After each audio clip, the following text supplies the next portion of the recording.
I'm going to show you fourth match played between s0s and Scarlett at 2018 Intel Extreme Masters PyeongChang Tournament Grand Final.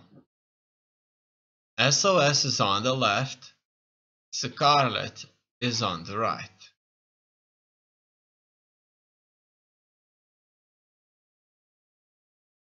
IEM Season 12 PyeongChang, a tournament held in South Korea, which offers a prize pool of over $150,000. It's held in 2018. It's one of the two main tournaments organized by ESL held in PyeongChang. The second tournament is IEM Season 12. That goes by the name of IEM Season 12 World Championship right here. If you wish, you can Google and go through this. Also, it's held in Poland, differently than his previous brother tournament that's held in South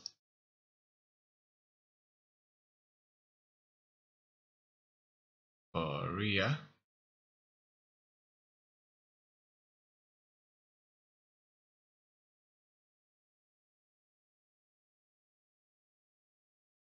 In any case,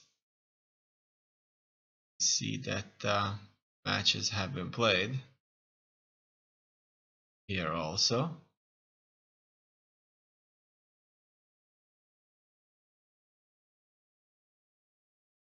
And the prize pool for this tournament was $412,000, a lot more.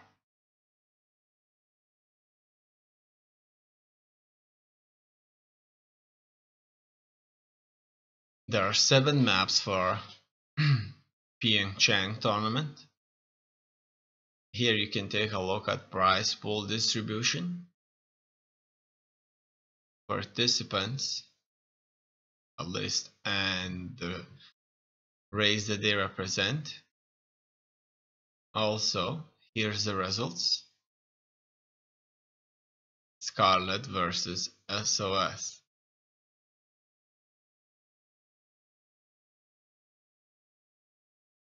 The racial distribution and map statistics.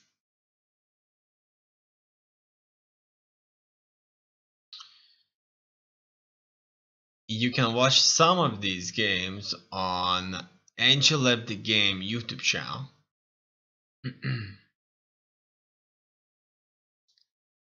You can find the channel by googling or typing AndYouLeftTHeGAme in YouTube search bar.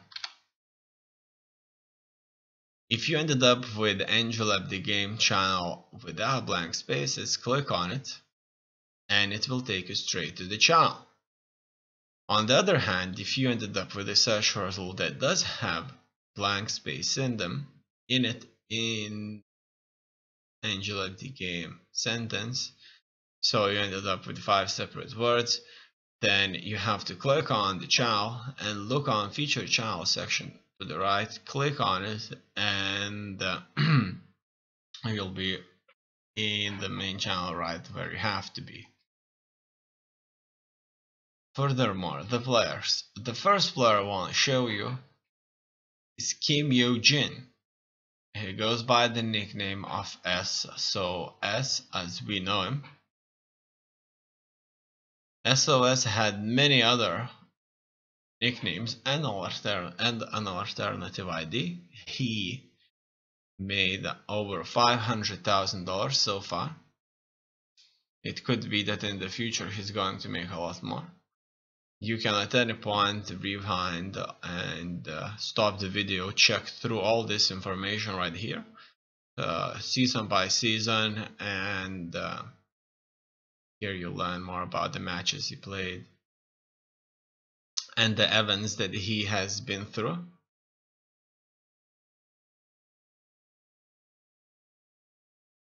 He is considered to be a better player in this tournament. So far, up until playing Scarlett, he did not lost a single match. You can also learn about his trivia, awards, achievements in premier tournaments, major tournaments, minor tournaments, premier team leagues, championships, and you can check through his interviews year by year, watch his matches. You can also Google the matches. There are many matches out there. Go through the gallery. His opponent is Scarlett. Scarlett is a s0s player. She has been playing for or representing Canada. She's 24 years old and her name is Sasha Hostin. She had many alternative IDs and nicknames. She also made a total of over $250,000 playing StarCraft 2.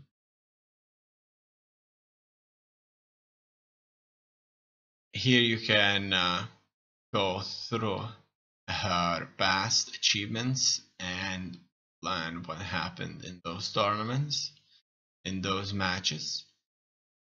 You can also learn about her trivia, achievements in premier tournaments, major tournaments, minor tournaments, premier team leagues, championships. You can find many matches and VODs online.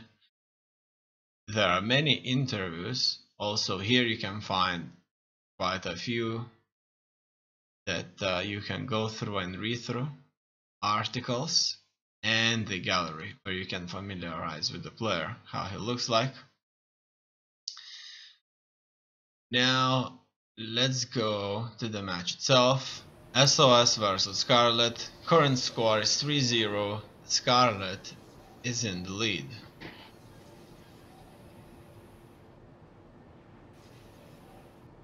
The last time s0s has suffered from Scarlett's cheese.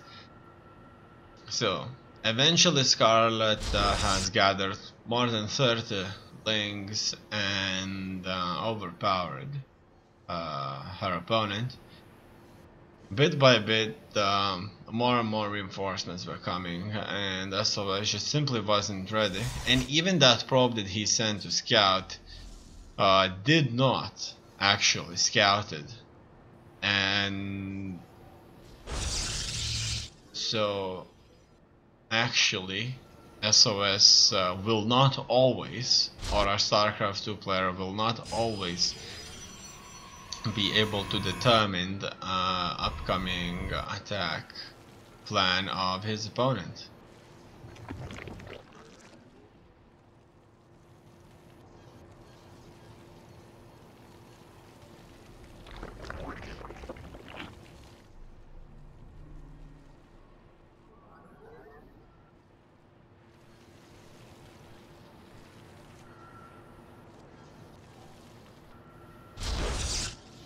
Here we see that this time s0s will stay in Scarlett's base and see if she's making any zerglings. In any case, the zerglings wouldn't do much damage at the beginning, but if they survive, eventually they may become powerful enough and overpower opponent's forces. Here s0s is going for a second base, gateways, and expanding his bases further. No troops are being built. Cybernetic score on 1 gateway. 2 gas geysers. And also we'll see a Stargate where air units will be built for harassment. So far, the harassment efforts did not prove to be nearly as viable as they normally would do against lower class players. So really, a luck plays a big role also. Can Oracle really kill 5 harvesters, or will the Oracle get attacked by 2 queens? Well, it depends, right? Depends on luck and on how well enemy player is prepared to meet this kind of a offensive maneuver to harass enemy positions. We see that s0s has successfully scouted that Zerg player has moved to build 3 early bases, and this did not let s0s to go for any kind of offensive. No, he just went for expansion, a Phoenix, and 2 Adepts on Oracle. That's it. Now Scarlett will go for another aggression, but decides not to do it just yet. And it didn't work out. She does not want to lose any of those Zerglings, but she will have to sacrifice the Overlord. I think that of the most that the Zerglings could have done if s0s would be defending would probably be 1 probe killed. That's how much those Zerglings would have achieved. In any case, we see on the radar that there is Zerg movement close to the second base here, and s0s will try to respond with some adept movement attack here. In any case, none of the players are specifically aggressive, but obviously Scarlett does have 3 bases, so she should outproduce, and that's exactly what's happening. 500 resource surplus for the Zerg player. I think that this is absolutely incredible. Obviously, that the Zerg can achieve such a massive resource advantage, and consistently so. It's probably due to the fact that the Zerg is so reliant on hatcheries and other nations, other races can't keep up with it. So the Zerg player is reliant, and he will do it. He's not afraid to do it. Here we see that the Protoss player tries to expand, however has been attacked. We see consistent skirmishes here, and Scarlett is doing a sort of a all-in here, where quite a few queens are coming, but not all. Those queens are a good early game tanky units, however many of them can kill even Archons with enough transfuses in place. Transfuses will help to regain health for biological units that the Zerg possesses. And as you can see, these are consistently being casted here, and this offensive has moved on so far to deny s0s from building 3rd base, and the Zerg player has even successfully, very successfully indeed, sieged the 2nd base. However, Scarlett decides to retreat. I think that's a mistake, however we'll soon find out.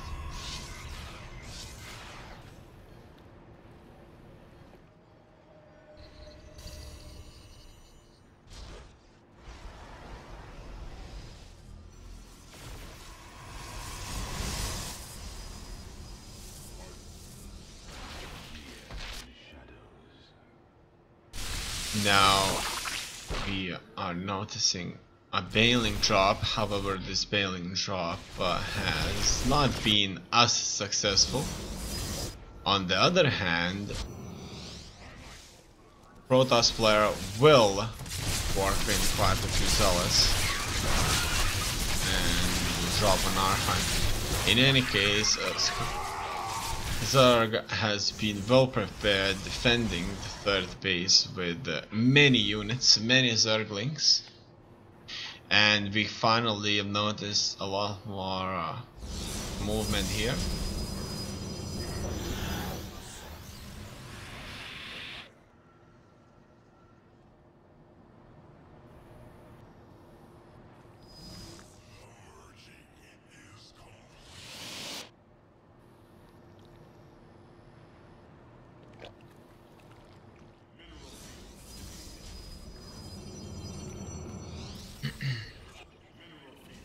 Now, s0s has accumulated the powerful force of Immortals and Archons, and this force will attack the third base.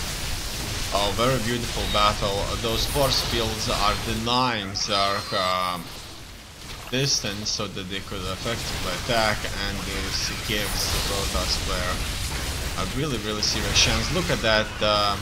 He even blocked the entire army from coming over, so those force fields are very awesome indeed here. Wow, so beautiful, and it looks like Protoss has managed to defeat Scarlett in that engagement there. However, it's not all over. It's only 99 supply for a Protoss, and that's 67 supply for troops versus 81 supply for troops on the Zerg side. However, if the force fields are placed correctly, the Zerg will lose its supply advantage. You can see the Zerglings can't even come close enough, and this does give the Protoss a distinct advantage. So s0s is in control of the battlefield so far to a great extent. These few powerful units, such as 4 Immortals, 3 Archons, are actually in control of the battlefield if the enemy cannot close on them. The warp gate is allowing a consistent warping of units. I think that's just absolutely incredible. A Protoss can always stay in battle with a warp gate and consistent warping of units. However, if there are not enough warp gates or minerals, it could be even worse if all those units are dying instead of being at the base creating another engagement. On the other hand, warp gate can also simply warp in units inside of opponent's base, close to mineral lines or on the edge, and this could be considered to be a drop. Obviously, if 10 warp gates would or 10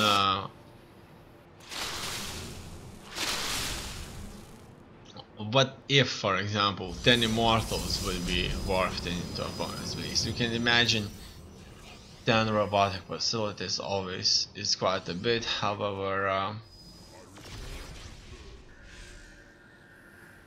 it could be a distinct possibility of 10 stalkers being warped into the opponent's base. Here we see that the Scarlett has noticed that the s0s army is very much focused on sole ground focus, so they couldn't really fight air units. And Scarlett decides to do a very similar approach and went for roaches, who are not attacking air units also.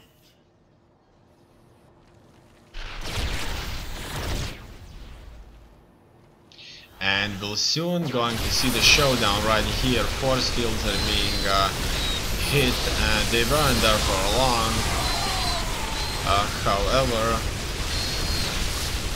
the roaches were not capable enough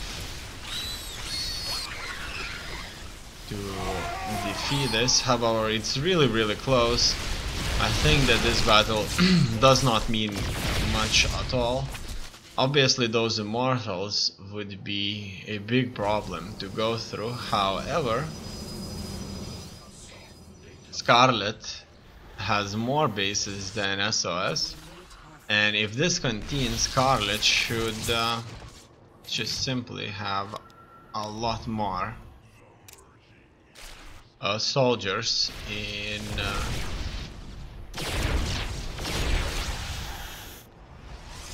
town. Here we saw how an immortal drop could successfully make all those drones leave the mineral line for the time being and win precious mining time for s0s. Almost no anti-air units can't even kill an overlord for some time while it's on top of an army. In any case, we'll see how this focus on soul ground unit versus ground unit approach will go. Obviously the Zerg does not have powerful air units that can attack ground units besides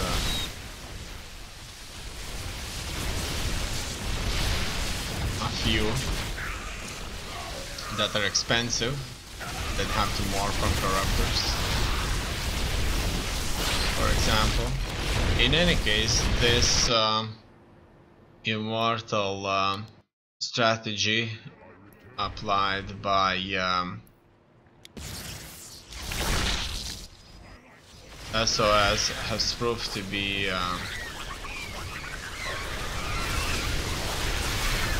really powerful. I'm just surprised how effective these immortals are in these kind of situations. No problem dealing whatever they have, and even Zerg had +2 upgrades while the Protoss didn't have. So this concludes it all, and finally s0s is getting on its feet. The score is 3-1.